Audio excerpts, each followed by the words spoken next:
Hello everybody and welcome back to World of Warships Legends. My name is Spartan Elite 43 and tonight we are back in the Colombo. And I kind of screwed up. I didn't realize that the last time I took the Colombo out, I actually had been running Brawler because it was the legendary tier ranked battles. And yeah, I've been running Brawler for a long time and that's not ideal. So in this match, you're actually going to see me running Brawler in this game. So I'm going to have a little bit faster reload, but I'm going to have no range. And that is a huge problem. And when you look at the end product of what ends up going on in this game, you'll realize that if I hadn't had Brawler on, I would have had a much better game. But this is still going to be a doozy of a game. I'm also joined by none other than Jaywith in the Daring and Mr. Tuna Man in the Stalingrad. His first ever game in the Stalingrad. Keep that in mind. His first ever game in the Stalingrad. Anyway, we're going to push over towards the right side, and we are going to engage whatever we see. Now, Jaywith actually goes behind the island, which I kind of get, but at the same time, I don't like this particular way of playing in a destroyer, but I do believe he is running Twist and Track or Perceptive because he is heading towards the enemy destroyer. Okay, so this keeps him pretty protected, doesn't allow him to get potentially spotted and shot at while we can't help him. So again, I don't hate it, but as a battleship captain wanting to get those early shots out, I always prefer a destroyer to go forward, spot immediately, because you never know. Now we get spotted here, we relay that information to Jaywith, and he's on alert that there is a destroyer right off my bow. Okay, we know he's over here. And then as soon as I go dark here in a moment, you can see Yama already takes a shot, breaks my gun. I'm actually going to repair my gun because I looked at this broadside Marlboro and I just started salivating. And that's when the destroyer smokescreen gets spotted. Now, we get the worst salvo on the planet. Remember, we are a full secondary build, so I'm expecting to get some troll salvos out of the guns. I know a lot of people prefer not to run the secondaries. I honestly thought that even though we know the destroyer's here, I wasn't expecting the destroyer to go full stupid mode. I should have expected it, and I should have not damage conned there, but here we are, and now it's us versus a destroyer, point blank, and we get one salvo out of the front guns, only 4 hits, secondaries doing what they do. We get the rear guns on target, and we slap it out of them, and then we kill them with the secondaries, getting our close quarters medal. Now, we have a damage con, which is not ideal. We do not, I say we don't have a damage con, but we get very lucky to take a Shima Torp on the Torp protection and not take a flood. RNG be with me. That's all I'm saying. Now watch what happens to this Marlboro. Look at his positioning on the map. Look at my teammates on the map. Do you see something problematic for that Marlboro? Now, watch his health. Bonk. That was the shot from, the first shot was the Stalingrad, the second shot was whatever the other battleship is there, and then the third shot was obviously the Ismo, who finished him off. You can't go broadside in a Marlboro, folks. It don't end well. Now, obviously I couldn't shoot him, but we know that the destroyer's gone, we know that the Marlboro's gone. The only thing left on this flank is the Yama, who is reversing to the back corner of the map, because that's what you do in the Yama, right? You just put it in reverse and stay bow tanking in the direction of the enemy. Jaywith does get the cap here, and he's not going to chase after the Yama, right? He's going to go towards the middle of the map and try to put himself in a position where he can counter those people as well as potentially take on the Yama. Now, I have a decision to make. Obviously, there's Musashi over there. I would love to get into a position to shoot Musashi. But, rather than pushing towards the Musashi, I figure now is being a good time for me to go around the right side of the island and utilize our smoke firing penalty to bully a Yama real quick. Obviously, if we had not been running Brawler here, we'd probably be able to shoot the enemy Musashi. But we are running Brawler, so we don't have any range, which is, again, I hate it. In Standard, Brawler is absolutely stupid. Now, we do lose our Heezen to a Dev Strike from the enemy. We've already lost a cruiser on the left side because he just pulled up, went broadside. So this is a 2-2 situation. However, one team has lost a destroyer, the other team has not. So we're actually in an advantage. Now, this is where the absurdity that is the Italian battleship smoke firing penalty is. I fired the guns and smoked up because I knew it was better than 12 kilometers, but it's actually 10.9 kilometers. That is absurd. That needs to be changed. I understand that you want these things to be able to have that advantage, but like, there's no way a battleship should have a 10 kilometer or an 11 kilometer smoke firing penalty. That's absurd. But we get a shot out at the broadside of the Musashi. He's actually going to turn away, and we're just going to be sad. He slows down and turns away. So all of our shells land forward, and because he turned away, they land short. So, but we still didn't get detected, right? So we're closing the distance, getting closer and closer for our secondaries to start popping off. And remember, these secondaries are stupid.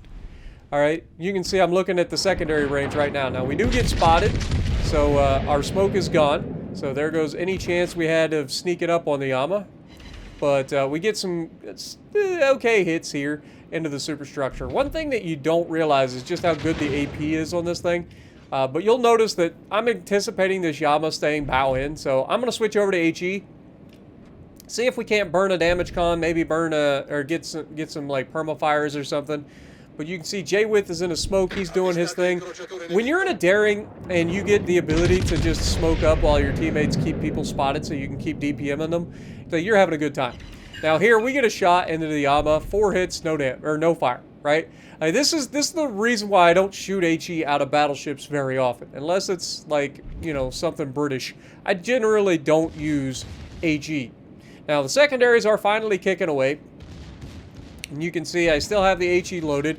Of course, the destroyer and Stalingrad managed to get a fire here. So I take another shot into the superstructure, just trying to get what I can off of him. Just trying to get him to stop being so passive, right? Like, I want him to get aggressive. If he opens up the angle, we'll send him packing, right? But he's not really biting at this point. Like, I want him to get used to me shooting HE so that he just discounts what I'm doing, right? Sometimes you got to bait people.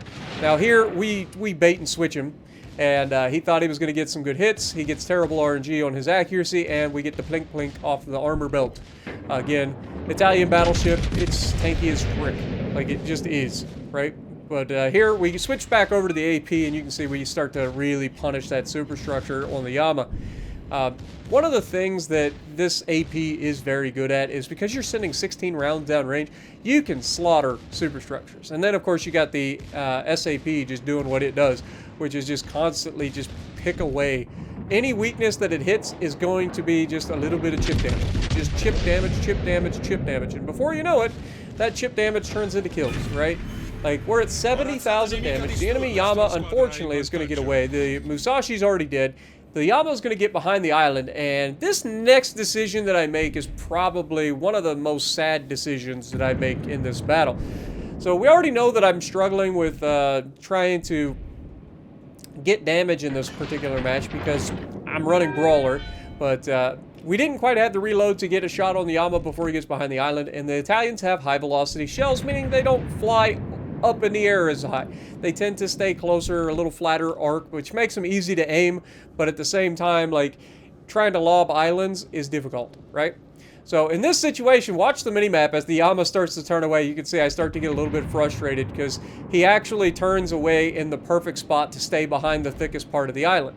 So now I've got a little bit of a decision to make. Do I go into the gap at the 2 mountains going into Bravo and go in for the kill on the Yama and the GK, or do I continue what I'm doing and go around? Now here, get a beautiful look, finally get the shot through the window that we were looking for, and we slap the crap out of the Yama, taking him for 32,000 with 8 hits out of 16. Well, with a Citadel thrown in there for good measures. Hit that man for over 35,000 damage. Our Izumo goes down. This game still could go either way. They got an Alaska that punishes. They got a Yama. They got a Kurfürst. Like, they got everything they need to potentially turn this around if we make bad choices. Our teammate is going to make a bad choice. So it's going to come down to me, J-Width, and Tuna Man to carry this lobby. Now, here's where I kind of make another mistake. I could have potentially used this secondary booster later, but unfortunately, not the way it ends up working out. Because as soon as I use it, he goes dark. our teammate goes behind the island or something and just not able to see him. So Alaska's staying in a perfect spot. GK's in a perfect spot. We can't hit anything. And this is incredibly frustrating because at this point I'm thinking, man, I should have just went the other way. I should have went through the gap. I'd have been in a position to counter that GK. Could have kept myself safe, and then it would have been a smokescreen yellow rush on the Yama, and that would be death for the Yama, and then I get to kill the Alaska in a 1v1, which, again, huge amounts of damage there, right? Like, we're talking very healthy, well, half health at this point, GK, very healthy Alaska, very healthy Yama, or half health Yama, so lots of damage on the table. Now, GK has made it clear that he wants to turn towards the left, so we're going to lead him a little bit off the bow to the left, and we rake his superstructure, knocking out one of his guns temporarily, and not trying to get a lot of damage here, just trying to get chip damage wherever we can. Now, the Yama has taken a little bit more damage. Only got about a third of his health. We're going to try to get one more like shot on that enemy Kerfers, but unfortunately he goes dark as well. And now it's going to be coming down to timing my smoke screen. Now, initially I thought the Alaska was going to be moving forward, but he's just kind of sitting there, and then he throws it in reverse. So I'm like, okay, fine. We'll aim center mass and hope that he tries to change course. He does try to change course, and he gets very lucky to not just be outright removed. If that was any other ship, I'm pretty confident that would be a death strike. But the Alaska is notorious for having that underwater citadel that just makes it an absolute pain in the neck to citadel. But we did score one, and that puts us up to 130,000 damage, or 129,000 damage. Now, at this point, I know that I want to use my smoke screen before I come around the island on this Yama, but I'm hoping that I can get around the corner and get away with this. Now, the fire does occur here. It's a single fire. I've got 3 heals left. I'm not worried about putting it out at this point. I am spotted by a plane, though, and that is stupid because that means that Alaska is actually running a plane instead of a radar, which is stupid. Don't do it. But I do use my freaking smoke screen, but I used it a hair too late. And this is where that smoke screen is actually going to come in handy. He does take a shot at J-With here, which means J-With does get spotted. Our secondaries are allowed to fire and not get us spotted, and then he's trying to dodge torpedoes or get his guns away, and then he opens up the angle and pop goes the weasel. Nobody thought that that was going to end any other way, right? Like, if you go broadside in a Yama at any sort of range like this, you're done. One thing that you guys don't know is J-With actually got spotted through the island going into this, so he knew that that battleship, the Yama, had the RGA mod, which increases your guaranteed detection by 1 kilometer. So instead of 2 kilometers, he spots people at 3 through islands.